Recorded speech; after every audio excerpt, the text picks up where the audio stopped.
Nous avons le plaisir d'accueillir aujourd'hui, pour notre jeudi du DEFAP, le docteur Richard Macaire Lingot.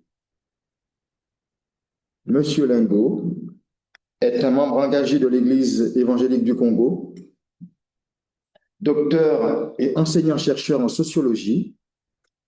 Il exerce conjointement à l'université Marien Ngouabi et à l'université protestante de Brazzaville, en République du Congo.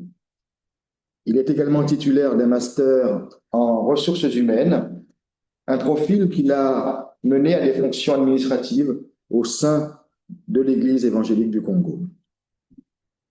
Son parcours académique a été marqué par de nombreux défis, mais aussi par une collaboration essentielle avec le DEFAP. Le lien entre Richard Lingot et le DEFAP est structurant pour sa carrière. Une première bourse en 2019 lui a permis de réaliser un séjour de recherche déterminant pour finaliser sa thèse de doctorat qu'il a brillamment soutenue le 11 août 2021. Et ça a été un très bel événement pour le DEFAP, puisque le DEFAP l'a relayé, les journaux l'ont relayé, et Richard est de ce fait un membre de la famille DEFAP. Plus récemment, une seconde bourse en 2023 lui a offert l'opportunité d'avancer sur le manuscrit de sa première publication majeure, actuellement en cours d'édition. Ce séjour a également été crucial pour l'élargissement de son réseau scientifique. Il a notamment été accueilli comme chercheur invité au groupe Société, Religion et Laïcité, le GSRL, une unité mixte de recherche au CNRS et de l'EPHE à Paris. Il y a présenté ses travaux et a collaboré sur des programmes de recherche comme ceux concernant religion et violence ou religion et francophonie. Ces travaux ont d'ailleurs fait l'objet de publications sur des sites comme Regard Protestant. Et je crois que Richard entretient encore des relations avec le professeur Sébastien Fath. Cher Richard, voilà brièvement, parce qu'on ne peut pas tout dire de Richard Lingot, une présentation. Est-ce que vous souhaitez ajouter quelque chose à cela? Je disais a priori non, parce que vous avez fait pratiquement une présentation synthétique, mais essentielle. Je n'ai particulièrement pas quelque chose d'autre à ajouter par rapport à ça. Merci. Merci. Eh bien, nous sommes très heureux donc de vous écouter aujourd'hui et écouter le fruit de vos travaux. Richard Lingot, la parole est à vous pour le temps que vous jugerez nécessaire. Merci infiniment, cher Jean-Pierre.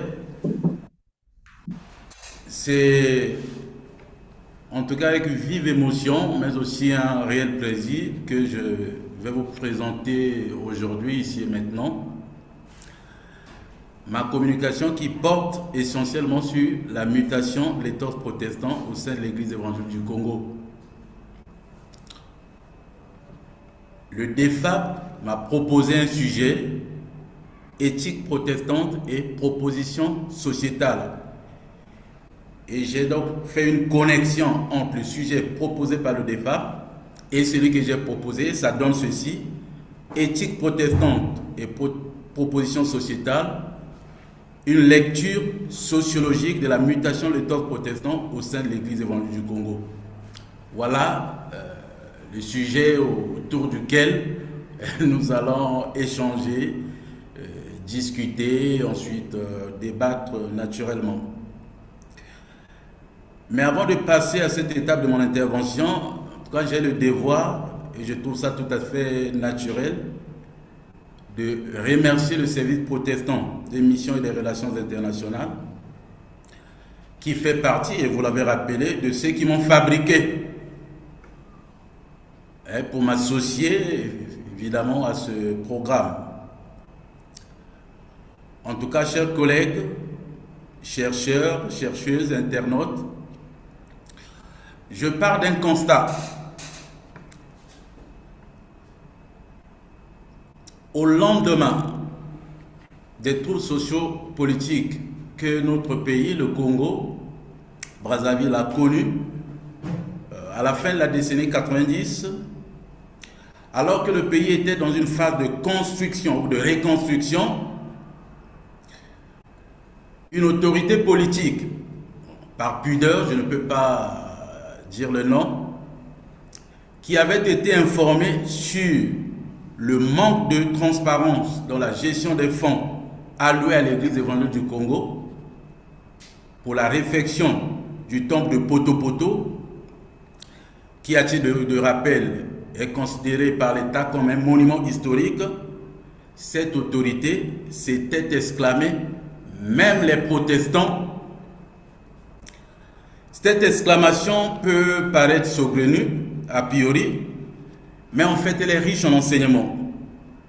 Car depuis son implantation jusqu'aux années 70, en passant par la période de son autonomie en 1961, le protestantisme congolais s'est particulièrement distingué par la prééminence de la parole de Dieu et des comportements atypiques, avec comme caractéristique la transparence dans la gestion des fonds, l'honnêteté, l'intégrité de ses fidèles, reflétant véritablement les valeurs protestantes qu'il véhiculait. L'éthique protestante incarnée par les serviteurs, pasteurs et évangélistes et fidèles, était valorisée dans la société congolaise et leur procurait, c'est-à-dire procurait aux protestants du crédit dans le milieu professionnel, politique et même de la justice. Il y avait alors adéquation ou compatibilité entre le dire et le faire, entre la doctrine prêchée et les habitudes des chrétiens que les observateurs avertis qualifiaient de protestants pratiquants. Il ressort d'ailleurs des témoignages concordants qu'en raison de leur intégrité supposée et de leur qualité d'orthodoxes financiers, la priorité était toujours accordée aux protestants pour les recrutements qui concernaient les domaines de la gestion.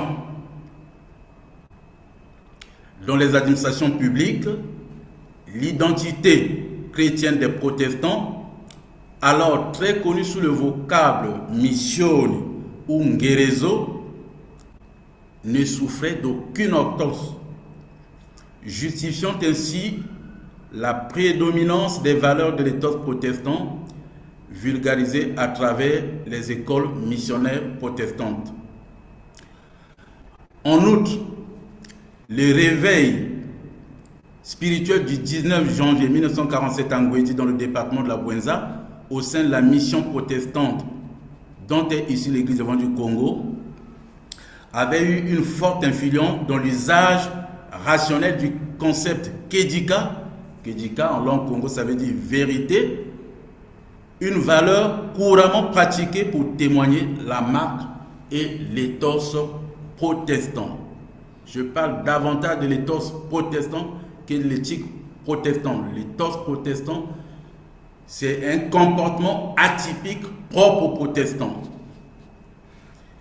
Les fidèles protestants étaient ainsi reconnus à travers leur comportement, reflétant l'éthique protestante prônée et qui se matérialisait entre autres par la sobriété, il s'agit des caractéristiques de l'éthos protestant, la retenue face à la mondanité et de toute attitude contraire aux valeurs caractéristiques du protestantisme dans la pratique sociale.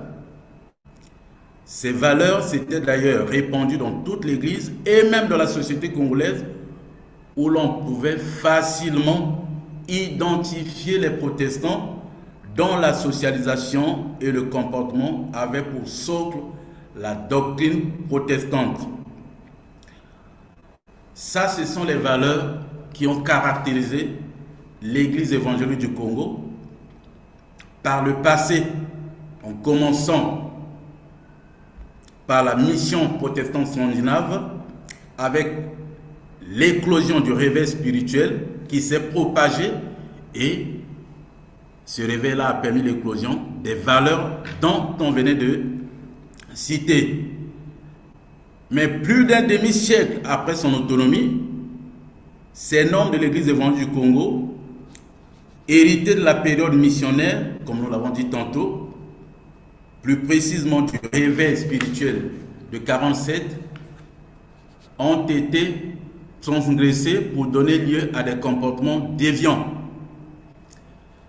Dès lors, les langues se délient au sein de l'Église évangélique du Congo et de la société congolaise pour déconstruire ces pratiques ou ces conduites inhabituelles qui sont, dans le cadre de cette communication, qualifiées de logique du monde mis entre griffes, ou de déviance. Ces logiques qui se caractérisent par la mutation des thoughts protestants dans la pratique chrétienne ont naturellement suscité notre curiosité intellectuelle au point de nous conduire à nous interroger ainsi qu'il suit. Pourquoi l'éthos protestant, caractéristique intrinsèque des chrétiens de l'EEC, s'est-elle délitée aujourd'hui?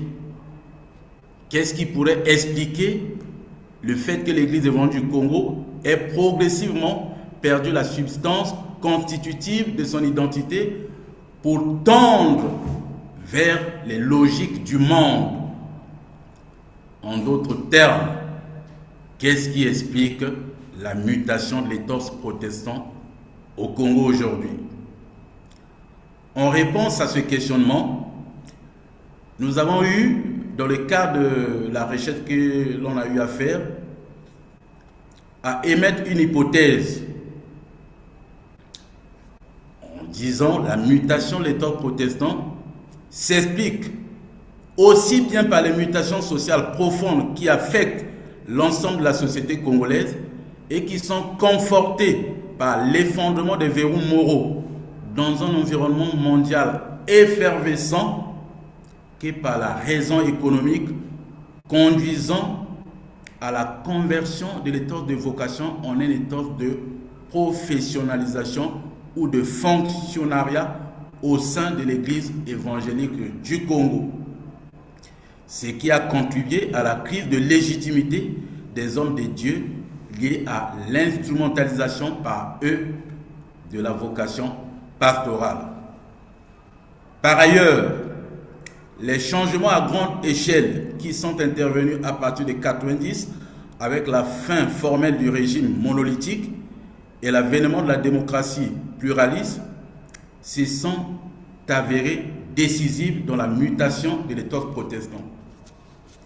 En effet, le faible degré de la culture démocratique, l'expérimentation et l'instrumentalisation du nouveau système politique ont plongé le Congo dans un cycle infernal de conflits armés, ce qui a finalement eu une incidence sur la transformation des mentalités avec en ligne de mire une inversion de valeurs inhabituelles.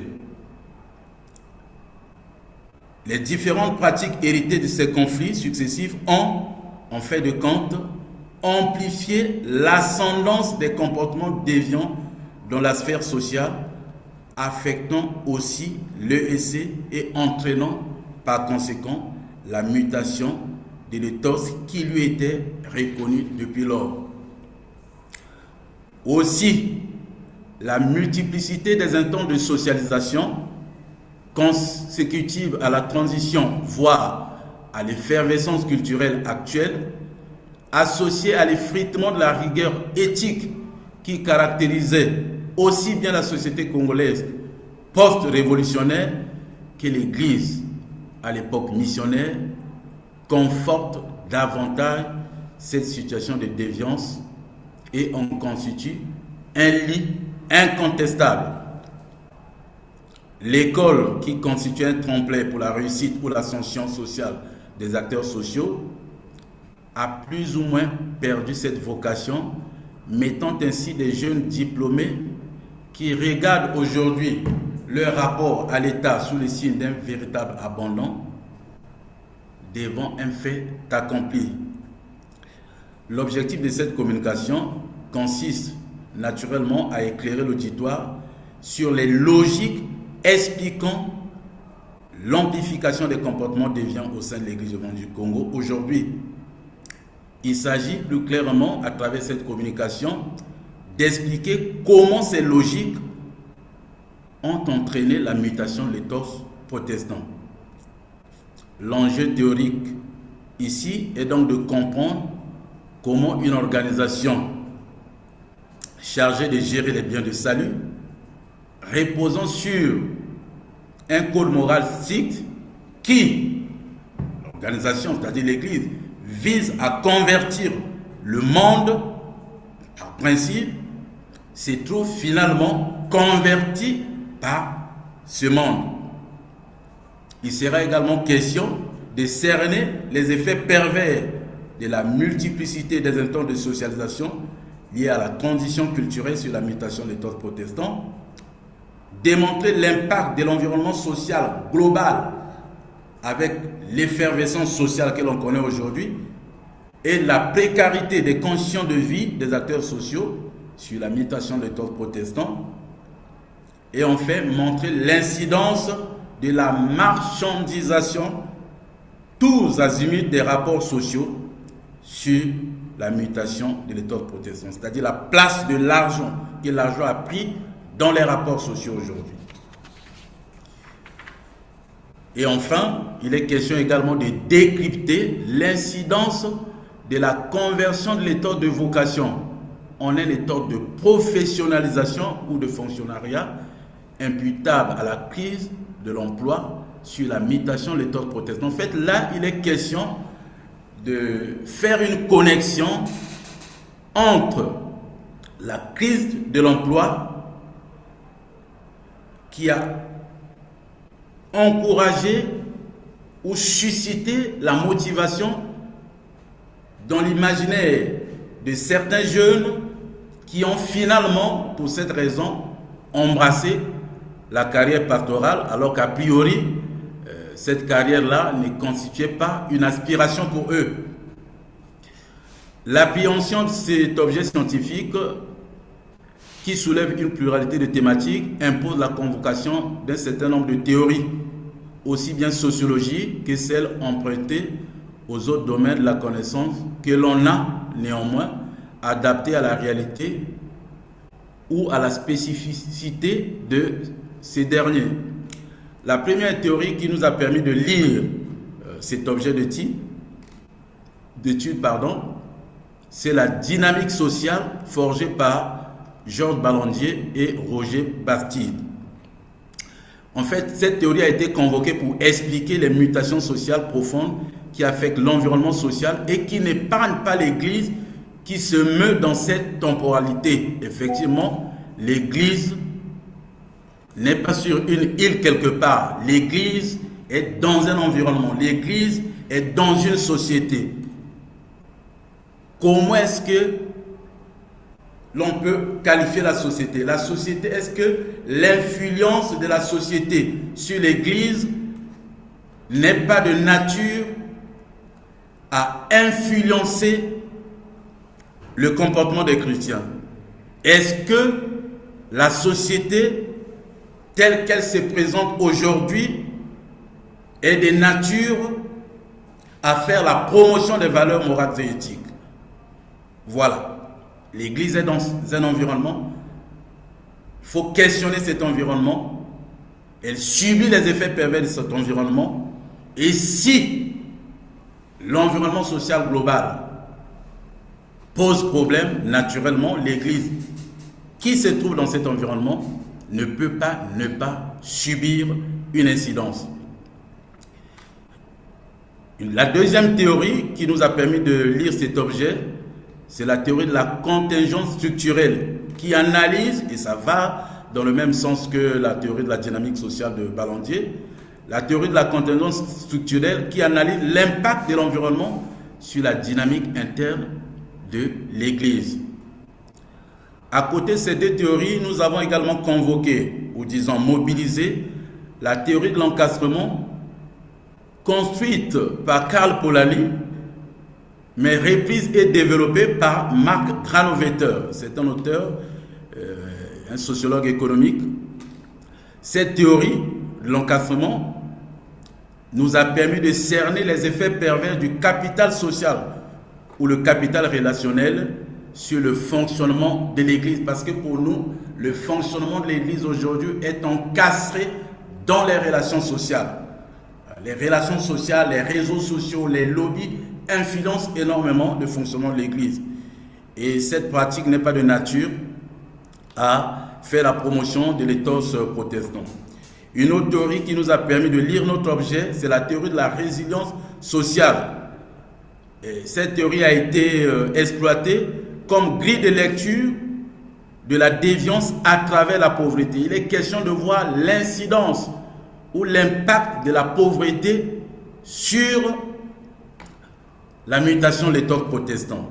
Il y a un auteur, je le cite de mémoire, Sébastien Joseph Muyengo Mulombe, qui traite de cette question dans son ouvrage intitulé « Des exigences éthiques pour notre temps », c'est publié chez l'Harmattan en 2019.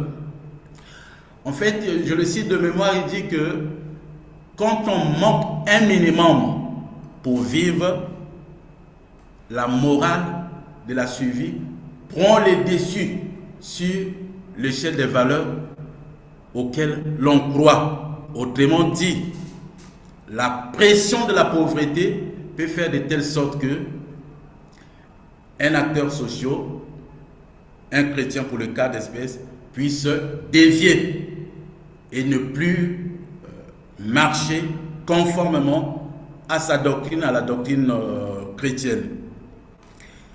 La troisième théorie qui nous permet de lire cet objet, c'est l'analyse stratégique de Michel Crozier, à laquelle nous joignons l'individualisme méthodologique de Raymond Bourdon, parce que ces deux théories nous permettent de décrypter les effets pervers des logiques des acteurs sur l'amplification des comportements déviants. Enfin, il y a l'interactionnisme symbolique de l'école de Chicago, qui s'est révélé aussi efficace pour comprendre la déviance à travers le jeu des interactions entretenues entre les membres de l'EEC et les autres acteurs dans différents milieux sociaux, professionnels, politiques. Car la déviance résulte toujours d'une interaction. Un comportement socialement marqué procède en partie de la nature du comportement de l'acteur et en partie de ce que les autres font. Ici, il est question d'expliquer la mutation de l'éthos protestant à travers le contact entre les chrétiens et d'autres acteurs dans différents milieux professionnels. Le chrétien a son éthos. Il arrive avec son éthos. Dans les milieux professionnels, il y a des logiques ou des rationalités des acteurs qui dominent. Dès lors qu'il ne tient pas mordicus sur sa position, il peut facilement être coopté par le milieu professionnel et finalement dévié. La conjonction de ces différentes approches théoriques a, au bout du compte, contribué à l'explication des différentes facettes justifiant la mutation de l'éthos protestant. Au niveau de la méthodologie, quand nous faisions cette étude-là, en tout cas, quand on faisait la recherche, ça se passait dans un contexte particulier avec le changement à la tête de l'exécutif de l'Église, et cela a dans une certaine mesure influencé les réponses de certains acteurs, c'est-à-dire certains enquêtés, parce que les clivages politiques étaient très très forts. Mais nous avons fait l'étude uniquement dans les deux grandes villes du Congo, Brazzaville et Pointe-Noire, où nous sommes passés par les colloques des serviteurs pour recueillir des avis. Et en dehors de ça, on a interrogé également des personnes ressources, surtout les anciens, qui ont eu cette grâce-là de vivre les deux périodes, c'est-à-dire la période missionnaire, avec l'éclosion du réveil spirituel, et donc l'expression de l'éthos protestant à cette époque, et la période actuelle qui est caractérisée par l'amplification des logiques du monde, de la déviance, parce que eux, avaient la possibilité de confronter les deux périodes. Voilà pourquoi on les a intéressés et ils nous ont répondu favorablement. Ils nous ont donné beaucoup d'éléments qui nous ont permis d'expliquer la mutation de l'étoffe protestante au sein de l'Église évangélique du Congo. Nous avons eu à interroger à travers le questionnaire 215 enquêtés auxquels on a ajouté 46 personnes qui nous ont accordé des entretiens. Donc, au total, on a eu un échantillon de 261 enquêtés. Et au terme de l'enquête, en tout cas, il a été démontré clairement que la mutation de l'étoffe protestant est imputable à plusieurs facteurs, aussi bien conjoncturels, ça c'est la dynamique du dehors, mais aussi structurelle, c'est-à-dire la dynamique interne à l'Église. L'environnement social global, caractérisé aujourd'hui par les mutations sociales profondes, ont finalement eu raison de l'éthos des membres de l'Église évangélique du Congo qui se meuvent dans cet espace social et qui subissent par conséquent ces effets pervers. Il n'y a pas que cette raison. Il y a également le fait qu'aujourd'hui, il y a multiplicité des instants de socialisation. C'est-à-dire qu'il y a pluralité des instants de socialisation. Par le passé, nous avions des instances classiques. La famille, l'église et l'école. À l'époque, ces instances-là avaient le monopole de la socialisation des acteurs sociaux, c'est-à-dire des individus. Mais aujourd'hui, avec l'effervescence culturelle actuelle, avec l'avènement des réseaux sociaux, des nouvelles technologies, mais ces instances classiques-là ont progressivement perdu ces monopoles. Elles sont mises à rude épreuve par les nouvelles instances qui dictent des comportements, qui façonnent. Dans la famille, les parents éduquent les enfants, l'église relaie, l'école essaie de faire la même chose, mais ces acteurs sociaux, ces enfants sont récupérés par les réseaux sociaux. Et tout ce que l'on produit sur les réseaux sociaux, tout ce que l'on met sur les réseaux sociaux n'est pas toujours de nature à promouvoir les valeurs morales et éthiques. Et nous le savons très bien, avec tout ce qu'il y a comme site qui propage certaines valeurs incompatibles, certains programmes incompatibles avec ce que réclame la doctrine de Dieu. À côté de ça, il y a le fait qu'aujourd'hui, de plus en plus, l'argent a pris de l'ascendance dans les rapports sociaux. L'argent a pris vraiment l'ascendant dans les rapports sociaux au point où, dans l'environnement social, on a tendance à donner du crédit, on a tendance à valoriser que celui qui a un capital économique très très important. Et ça, ce n'est plus l'apanage de la société. Ces pratiques-là, ces comportements ont également infesté l'Église. Et ça explique dans une certaine mesure la mutation de l'éthos protestant.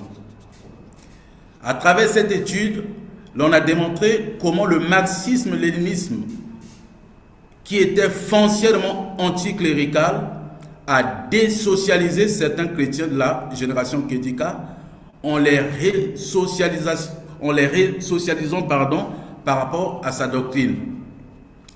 De même, les effets pervers de l'environnement socio-politique et socio-économique actuel ont œuvré pour la mutation de l'éthos protestant.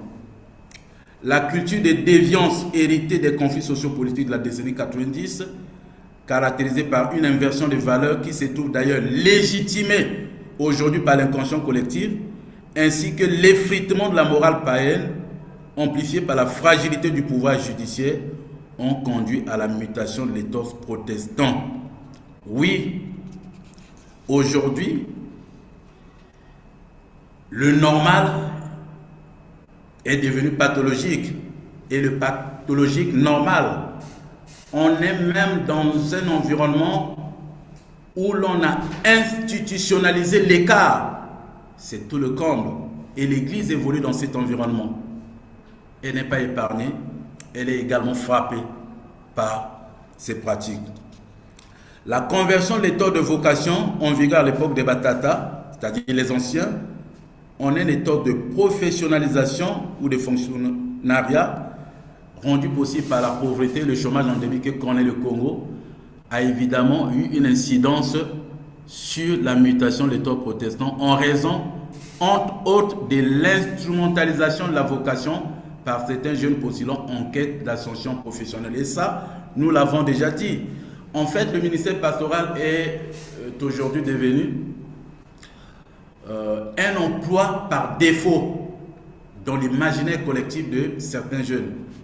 Quand un jeune s'engage pour le ministère pastoral, non pas nécessairement par vocation, mais par manque d'emploi, effectivement, dans la pratique, cela a des effets pervers sur la promotion des valeurs morales et éthiques.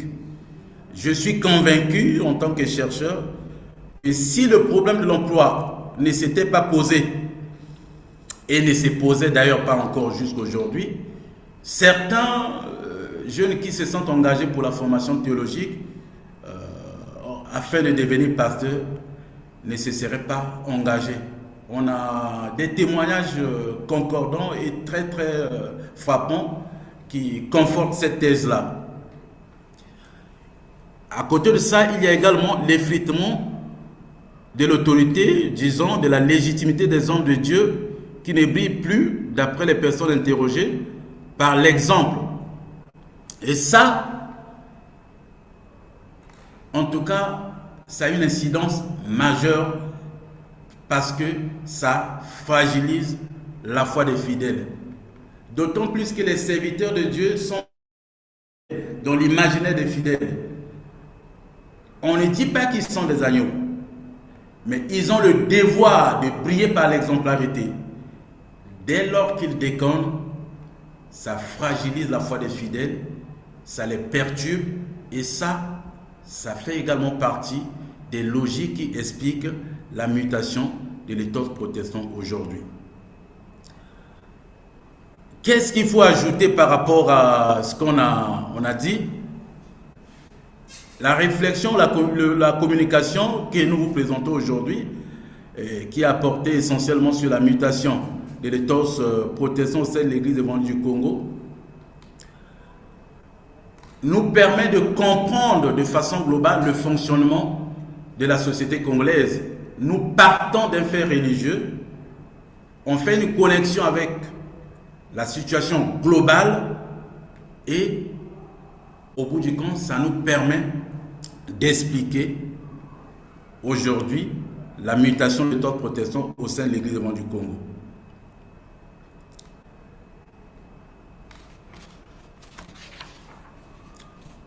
Au terme de l'analyse que nous venons de faire et en fonction des personnes que nous avons interrogées, l'hypothèse de travail que nous avons eu à émettre au départ a été largement confirmée parce que sur les 261 personnes que nous avons eu à interroger, 204, soit 78,16%, affirment que la mutation de l'éthos protestant s'explique par le manque de vocation de certains serviteurs dû à la conversion de l'éthos de vocation en un éthos de professionnalisation résultant du chômage endémique, de la pauvreté ou de la précarité économique des acteurs sociaux. 42 enquêtés, soit 16,9%, estiment que la mutation de l'éthos protestant est due aux effets pervers de la multiplicité des intents de socialisation sur le comportement des acteurs sociaux. 12 personnes interrogées, soit 4,59%, expliquent la mutation de l'école protestante par l'intellectualisation du ministère pastoral. Oui, effectivement, c'est un fait nouveau depuis environ 2 décennies. On sent quand même une certaine course au diplôme au sein du corps ecclésiastique et finalement, cela a également un coût sur la promotion des valeurs morales et éthiques au niveau de l'Église. C'est bien de former, et ça c'est tout à fait normal, on ne peut pas ne pas former. Mais quand la formation devient un support pour la révalorisation du dû, c'est-à-dire du revenu, on peut quand même s'interroger sur cette approche ou les bienfaits de cette approche.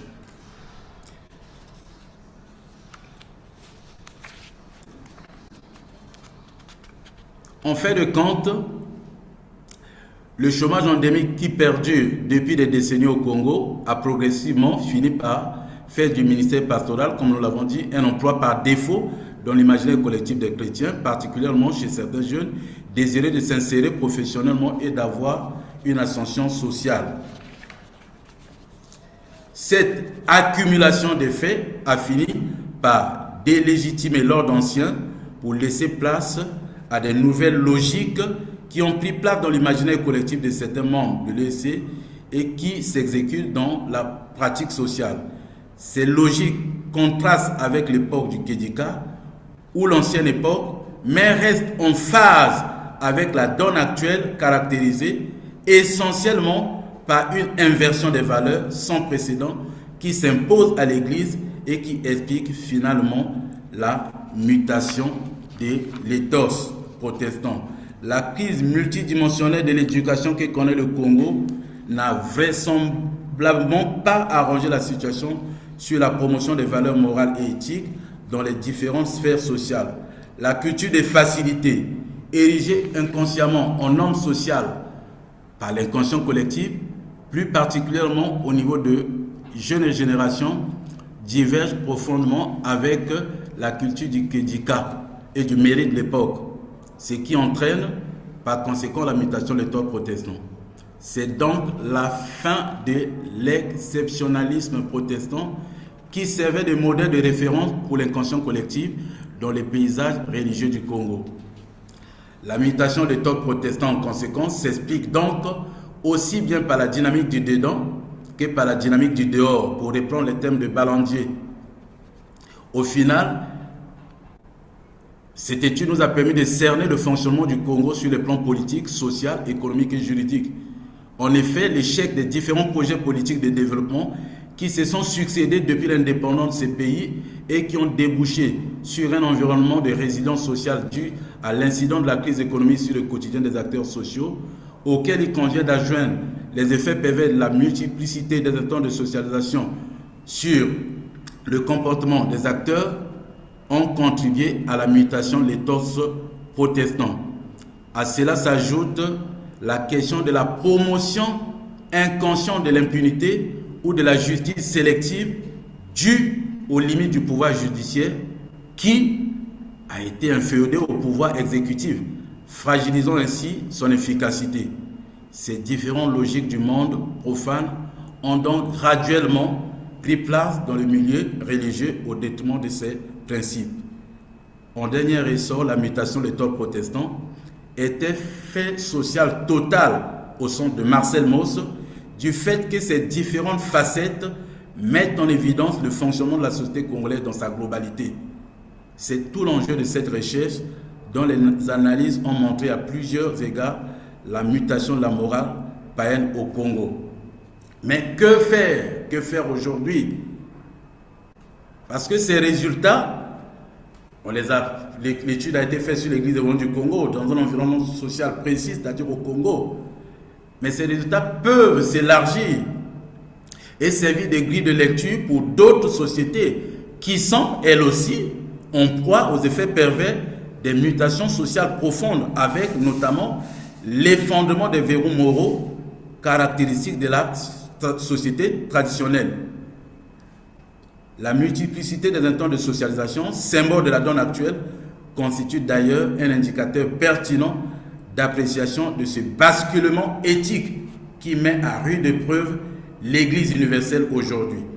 D'où la nécessité, et c'est là la nécessité de réinventer un nouveau modèle social pour restaurer la place de l'Église universelle dans l'imaginaire collectif, tout en sachant que, et là je cite Michel Crozier, on ne change pas la société par décret. Merci infiniment, ça a été un peu lent. J'aurais préféré qu'on fasse le PowerPoint, mais qu'à cela ne tienne, je vous remercie pour votre attention et je me soumets à vous pour un échange et des débats. Merci beaucoup pour cette brillante analyse et présentation de vos recherches sociologiques sur la mutation de l'éthos protestant, en tout cas en République du Congo.